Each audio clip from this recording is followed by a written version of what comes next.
Global System Télévision tolobela ekolo. Mbote Balandia Global System TV. Eza mwana mukolo mabele, c'est le président Pascalius Kavoulou.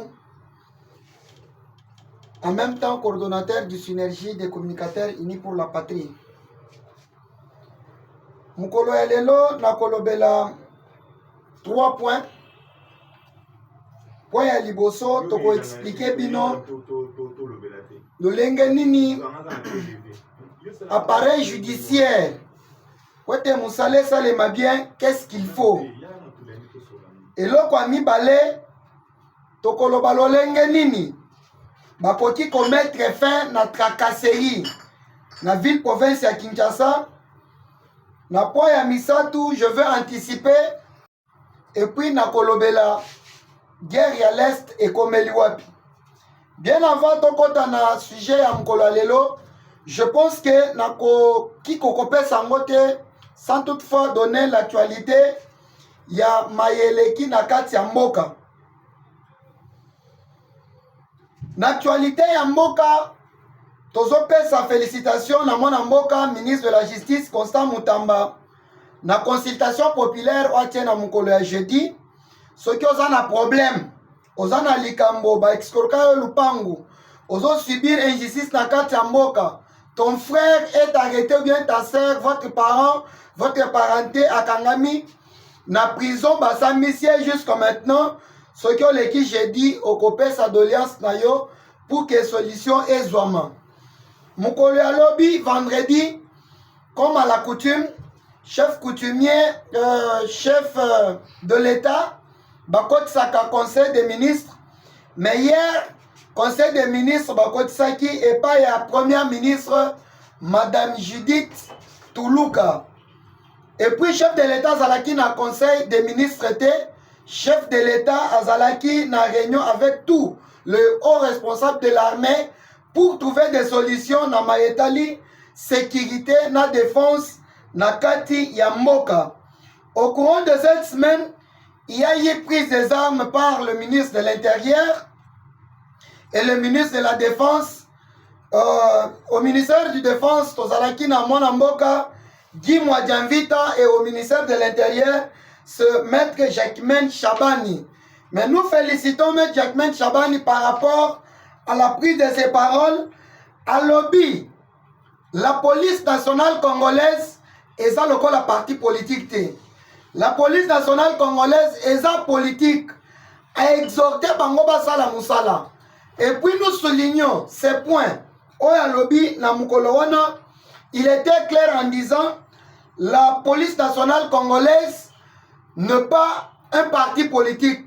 Ni les présidents des partis politiques, ni les secrétaires des partis politiques n'ont pas les injonctions à donner dans les ministères de l'Intérieur, surtout dans le département. Il y a la police nationale congolaise. Topé Siembote, na Moussalawana, Azana Katia Kosala. On ne se limite pas par là. Nous les félicitons encore. Nabare Tomé, Ouéouti Kosalema, Namakambo Etali Batkaka Seri. Et puis Tomoni levé, il y a Oyo, ancien ministre, Peter Kazagatika Kemoto et Koko Kota na centre-ville.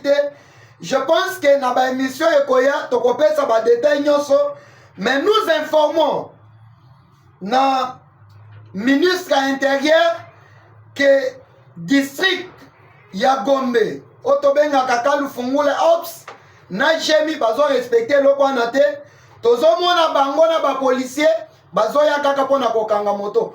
To sepeli na loko anate na koya na ba détail mukolo lendi.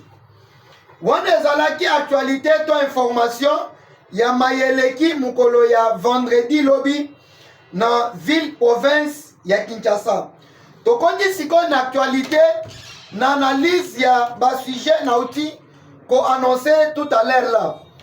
Ya liboso nazo banda na comment et qu'est-ce que nous pouvons faire pour vraiment que l'appareil judiciaire puisse vraiment bien fonctionner.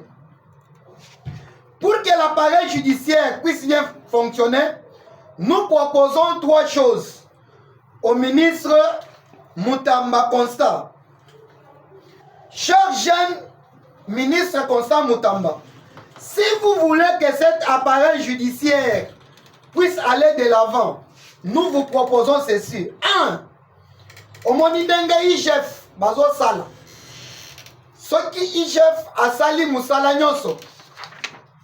Ce qui IGF a sali musala nyoso, au commune que bazala kana 30% au bazon tsela kabande kona biso ya IGF. Cette histoire motive bande kona biso ya IGF pour que basala musala na bango. Yango commune malgré Jules Alinguet azalaki vice directeur général adjoint na DGRK, mais l'air batindike kuna grâce ya musala ezana kata kosalema. Vous allez vous rendre compte que 30% au bâtier na détournement nyoso bazo kanga, comment que les inspecteurs de l'IGF fonctionnent et travaillent très bien. Yango tozo senga na haute juridiction. Dans les hautes juridictions, nous voyons la cour d'appel ainsi que la cour de cassation. Ce sont les juridictions compétentes. 1. La cour d'appel est une juridiction compétente et sambisaka ba députés provinciaux ainsi que les ministres provinciaux. Alors, ba ministre na ba député bazana kati ya magui pour aider cette juridiction de bien vouloir faire son travail. S'il y a des tournements, tosengi ope sabango pe 30% pour que corruption et ça les maté. Et ça liboso. Et là comme balé. Si vous voulez que l'appareil judiciaire fonctionne très bien, en dehors de l'augmentation des salaires, ou bien en dehors des primes, d'engue na proposé prime oyo, na kosenga ndeko Constant Mutamba. S'il vous plaît, excellent ministre, créez la réforme na yowana une institution. Et cette institution aura quel rôle? Au Congo, nous sommes dans la famille romano-germano. C'est-à-dire, dans cette famille, il y a le système de double juridiction. Et ça l'a scindé en 2 parties. Donc, tu as un droit privé et puis un droit public. Et dans ce système, il y a ce qu'on appelle la justice de double degré. C'est-à-dire, ceux qui passent sa mission à premier degré, au comata, à deuxième degré. Alors, qu'est-ce que nous constatons chez nos frères, chez les détourneurs, chez les voleurs, chez les pilleurs de la République démocratique du Congo? Au premier degré, au commune que Moutoko Samba a longité. Mais déjà sauté dans deuxième degré. Au deuxième degré, ainsi déjà corrompre, bah juge. Nous sommes clairs. Je ne dis pas que tous les juges de la République démocratique du Congo sont corrompus. Mais il y a quelques juges au bazo salanim, bazo corrompre. Il y a quelques juges au bazo kamongo toyebi, au basala kamusala biente. Même le chef de l'État l'a dit, nous avons un problème dans l'appareil judiciaire. Yango na sengio. Après toutes les arrêts qui seront prises par le deuxième degré, c'est-à-dire Wasamisi Moutona tripé, à qui on appelle le tribunal de grandes instances, ou bien Wasamisi le tribunal de grandes instances, à qui on a cour d'appel, na kosenga Constant Mutamba, que ba arrêt nyonso bandeko oyo ba korandra ba juge oyo. Ezala na juridiction moko niveau ya Kinshasa, ezala la cour de cassation te. Que cette juridiction, parce que la cour d'appel azalaka dans chaque province na siège naye.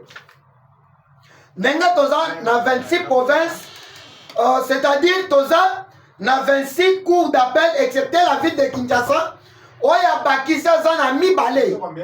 Et ça li lokola 27 cours d'appel. Alors, 27 cours d'appel nyonso ya Congo, bazwa bare na bango batinda. Bo bandaka kolandela premier degré basamisaki mutu ndenge nini bakondane ndenge nini. Deuxième degré basamisi mutu ndenge nini bakondane pe ndenge nini. Soki osali eloko yo, je pense que appareil judiciaire magui to corruption ekozala te bato bakosala mosala lolenge esengeli. Vous devez mettre en place les inspecteurs qui vont commencer à faire le suivi, comment fonctionnent les instances oyo, il y a niveau ya la police, niveau ya auditorat militaire, na ndenge ya se, na niveau ba social, to na niveau ba commune. Cher ministre de la Justice, il y a de l'injustice dans l'appareil judiciaire, surtout au niveau, il y a par OPJ. Les OPJ ne travaillent pas bien. Ah, otozolo banayo. Et ça, une infraction, moko va créer.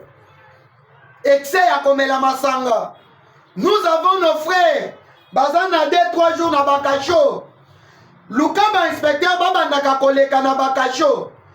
Il y a les personnes qui sont arrêtées, qui sont dans les présomptions d'innocence et qui ont visité Bakacho, n'enge Bakacho batwazo vivre kuna. Moi je vous assure qu'il y a les cachots, oyo batwaza la 5, 7 jours. Et ça, ceux qui ont bengi biso to kolakisa yo Bakacho wana. Créer ba inspecteur ba mandaka koleka. De sorte que la justice, Moussale Salema bien. Car même la Bible dit, la justice élève une nation. Wana zalaki po ya liboso. Naleki na deuxième point. Deuxième point, nazoloba na oyo ezolobama par rapport aux tracasseries. Je vais parler d'une manière générale avec les exemples typiques bien terre à terre. Tracasserie est en République démocratique du Congo, précisément à Kinshasa. Pourquoi? D'abord, on a un service de transport. On a pris les jeunes sans matricule. Bache bango nanzela pour pas contrôler mikanda ya mituka na mikanda ya ba moto. Quelles sont maintenant les conséquences? Ces jeunes, le fait que bazalaka na salaire fin du mois te ba jeune oyo bazo kanga batu nyonso pamba pamba de sorte que mutu ko bien moto ekota namle kende na fourrière. Eza na bato to bengaka ba bureau de. Normalement toyebaka ke bureau 2 c'est la police, bureau 1 c'est le parquet et le bureau 3 c'est la NER. Mais il y a ce qu'on appelle bureau 2 dans chaque commune.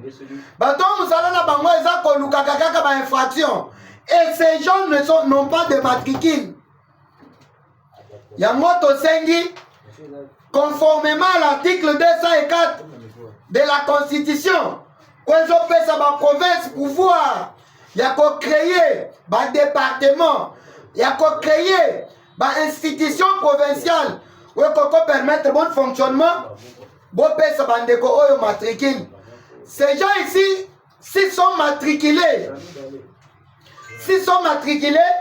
vous verrez que la ville, surtout la ville province de Kinshasa, si on appelle ça jeune oyo matricule, bakobunda basala musala bakobandoko tsa fourrière na sentiment ndenge bazoko tsa wana te. Il y a un problème entre les conducteurs et les agents de transport. Vous verrez que même les conducteurs, ces derniers, balingaka lisusu kosomba mikanda te. Pourquoi ozala na mikanda ozala te bakokanga yo? Alors bango bazo préférer babandaka ko collaborer na batroyo baza na terrain. Or c'est un mauvais système. Et ce système y a bien été. Et ça manque à gagner en République démocratique du Congo.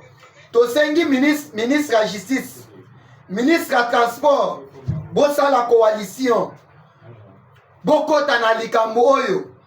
Tomoni ministre ya finance, na ministre infrastructure, bavandi place moko pour que ba trouver ba solution. Lolenge nini musala ekoko salema, lolenge nini bakoko financer, lolenge nini bakoko progresser pour que ba tonga mboka. De même na sengi ces trois ministères, justice, transport, na intérieur, bon vanda. Bon lukaba mouvement associatif conformément à l'article 37 et l'article 38 de la 36, donc 35, 36 et 37 de la Constitution. Ces articles sont clairs. L'État doit sécuriser Misala Yabaïk. L'État doit collaborer avec les associations.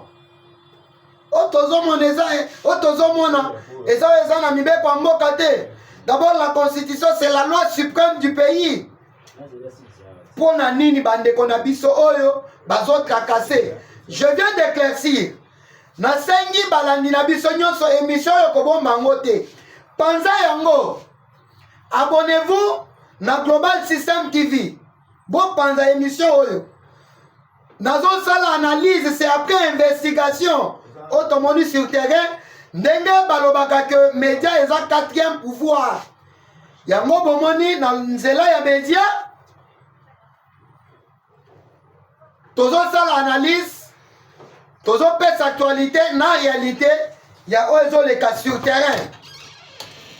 Wanda zalaki deuxième point na o etali tracasserie. Maintenant je passe na maman na sujet ya lelo. L'origine, il y a guerre de l'Est. Guerre il y a Est et Outi wapi, et Komi wapi, na Ezo Kende wapi. La guerre de l'Est, ce n'est pas Félix Tshisekedi Tshilombo abandi yango. Akuti, azo bunda pona guerre de Est. Et je vais vous dire, ba retomber au Fachi, a sali pona dévancement. Pour guerre avancer, nous avons expliqué bino na kacha émission. Nous avons abonnez-vous. Vraiment bon panza. Émission oyo, bon s'abonner. Muntu asali keto le kana média c'est le directeur général John Beyamona Mboka. Azo bunda c'est un investisseur congolais. Ko soutenir rien, ils ont d'abord ko s'abonner na chaîne et puis ko panza. Ba émission tozo sale koma na mato ya ba tozo interpeller awo lokola bazolo ba média eza quatrième pouvoir.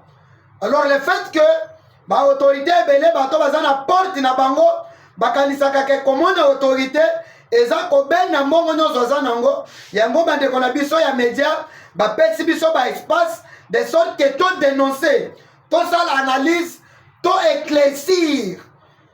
Tout sa information, il y a solo par rapport, il y a des spéculations aux les cas, dans les réseaux sociaux. La guerre de l'Est, qui sont à l'origine d'abord, c'est les États-Unis d'Amérique, USA. Moukolo et qui poursuivre, les Juifs, c'est le pays au monde où est sécurisé les Juifs. C'était les États-Unis d'Amérique. Or, dans l'idée ya ba juif, toza na ba juif ya mindele, toza pe na ba juif ya batumwindu. Ba mindele ce sont les Israélites. Batumwindu eza ba peuple nilotique. Alors, là ba bando poursuivre ba juif, ba bando bomana ba juif noir, na ba juif ya mindele. Mais batu basungaki ba juif c'était les États-Unis d'Amérique.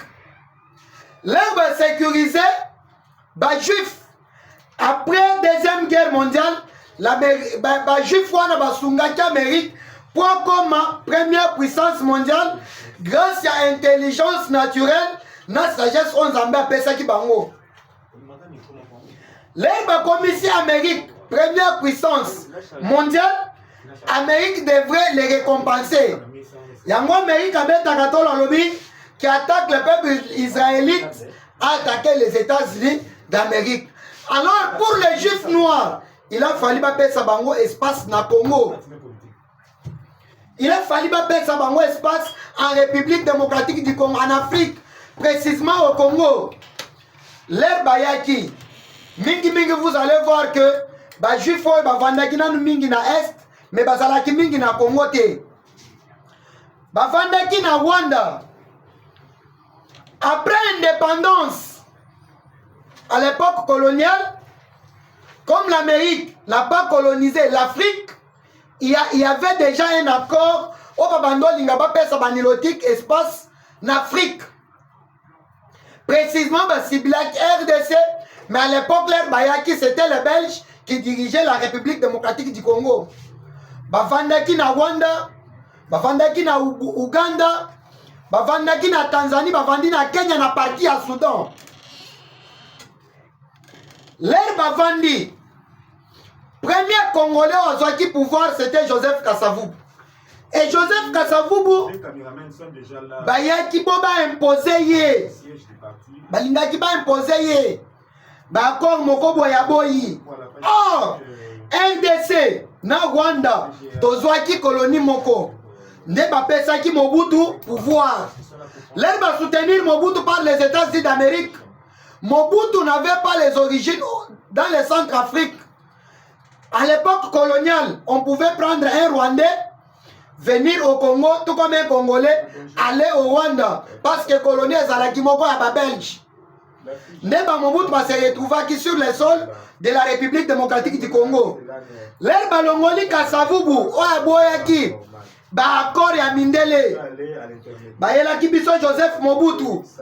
Et quel a été d'abord accord entre Mobutu et Mindele?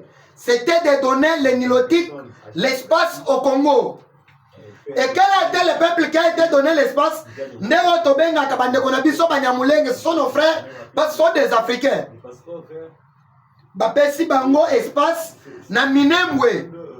Et derrière, cette histoire c'était de prendre maintenant les Nilotiques sauvages, les amener au Congo. Babo Mabandekonabiso non sur l'espace, il y a est les Batou. De sorte qu'il va récupérer espace, il y a Congo. Mais si quand Satan za la Kanzambe pe azanga kate. Ndebo monaki, mwana mboka. Mobutu qui était un peuple Batou. Atali ke na kondi mababo mabande konanga Batou te. Et puis derrière Minembwe, près de 300 km avec le Rwanda au Balingaki va récupérer na Congo. Ndebo monaki bikolo mususu ye kovanda simawana. Bikolo ebele bayaki kotonga simawana. Yango monaki lek bakokaki kokonquérir l'espace à est grâce à président Ouazalaki à l'époque na Rwanda Abiyarimana qui était le Batou ne omonaki babomiye l'air babomiye ne Mobutu asilikaki qui n'avait pas les origines au Rwanda ndenge bato mosusu balobaka ake kozwa corps ya Abiyarimana po ya kokunda ngo na Congo ezalaki message fort et puis Mobutu bakota babandaki kobundisa ye. Donc vous verrez que la guerre de l'Est, ceux qui sont à l'origine d'abord c'est les États-Unis d'Amérique. Na accord signaki avec les Juifs. Progressivement. Les musées avant son pouvoir, les Babomi Abiyarimana, c'était pasteur Bizimungu au Bapesaki, pouvoir na Rwanda. Mais derrière lui, il y avait Paul Kagame qui est venu lui succéder en 1994, si je ne m'abuse, dans les années 2000. Si je ne m'abuse pas, Bizimungu a son pouvoir en 94. Regardez les sites qui témoignent que Mobutu était un Rwandais. Aucun pays au monde, ceux qui bitumbeza na mboka na bino bolimbo ki mela mboka bato, batika bino bokota en vrac, na vague. Mobutu avait ouvert les rideaux. Barwandais bakotaki, bakendaki ti na bamboka kati dans les Kasai, dans les Bandundu, dans le Congo central, dans les Katanga, Barwandais bakotaki na Minduki na basi na bango na bananango. Près de 2 millions de Rwandais bakotaki à l'époque. Les Bayako se rendre compte que na ndenge ba Congolais batongi simaya banyamulenge. Moi to récupérer les sous mabele zalaki te et basalaki deuxième plan. C'était quoi leur deuxième plan? Toko tsaba Rwandais na ba infiltré. Baye ba très bien ndenge ba Congolais de sorte que to ya ko imposer bango guerre batikele biso espace ya Congo. Alors, pourquoi vous me dites ça, Mobutu ba koptaki batu misatu. Mutu liboso zalaki na ekolo ya ba Congo. Croyant qu'il va venger, peut-être nenge ba bengana ki ndeko na biso mu Congo Kasavubu na pouvoir, na idée ki a venger, nenge ba bengana ki ba proposer que ceux qui te pèsent au pouvoir to arracher Mobutu ozongi. Pesa biso espace à est. Aboya Kiler aboy babomiye. Et le deuxième, c'était de l'espace Grand Kassai, un Moulouba, du nom d'un certain Kalonji. Yembele Raboy Babomakiye. Mon Misato, c'était un musée qui était coopté en pleine guerre déjà. Musée s'est servi des conséquences des autres. Musée ne pouvait pas refuser. Musée Nimaki Bagwande. Alors, ceux qui n'aboyi, Bakobomanga, le rôle Bande Konangai. L'air bayena musée, Zokande derrière Kabanwana, ba préparaki déjà, Muntumususu du nom, du politique Kanambe Kazemberere. Bayenaye, qui était coopté comme le fils biologique du musée Laurent Désiré Kabila. Ce qu'on il y a un fils de musée qui avait témoigné du nom de M. Ibrahim. Non, Nani, oui, Ibrahim Kabila. Ibrahim avait témoigné sur les ondes à l'époque na Bosolo avec Israël Mutombo. A témoigné qui biloko na solo baoyo. Bayena Joseph lokola mwana ya musée. Zokande derrière Kabanwana, c'était musée était utilisé juste lokola un échantillon à Yakaga avant de pouvoir pour que Barwande Moussouba Sanani bakota na mabele na biso. L'air avandi Moussa Atali Sikoyo que je ne peux pas céder même un centimètre du pays. Babomiye, n'enge ba piège qui est déjà na Joseph Kabila ne pas eu pouvoir ba pesi Joseph. Et quelle a été la mission de Joseph Kabila? Parce que ne pas Sikoyo bitumbe bandi avant 1+4. Joseph Kabila avait quelle mission? Fais tout ce que tu vas faire dans le pays, mais d'abord identifier tous les Rwandais au Bayaki sur le sol du Congo, en 1994 au Bakotaki à l'époque de Mobutu, pour leur donner les postes de responsabilité.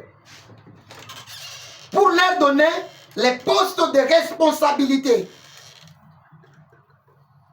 De Omoni, Bambalamou Sensei. Imaginez 1994 et 2001. Tu sais combien d'années? Tu sais combien d'années? Alors vraiment, ils ont ça la passi. Nalobi nazo éclaircir bien origine na place Bitumbeza.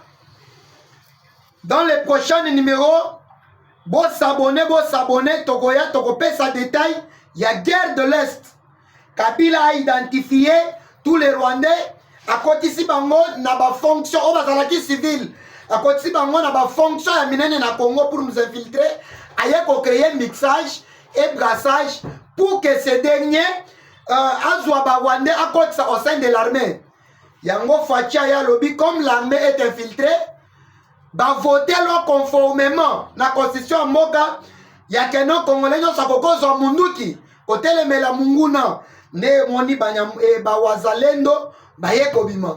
C'est-à-dire, là où l'armée est corrompue, il y a maintenant les fils du pays qui sont les Banyamoulengi. Chers compatriotes, pour Namukolo Yalelo, je pense qu'on s'arrête par là. Et ça, moi, Namukolo Mabele, c'est le communicateur d'investigation, Pascalius Kavoulou. Oazan a conseil, Azan a idée, Azan a likanissimo, koto preuve ya kopé, c'est biso par rapport à Moussala Tozo Sala. Les numéros, c'est les plus 243 84 078 71 89. Plus 243 84 078 71 89. C'est le président Pascalius Kavoulou. Nana Bino Tokutani Mukolo Lobi.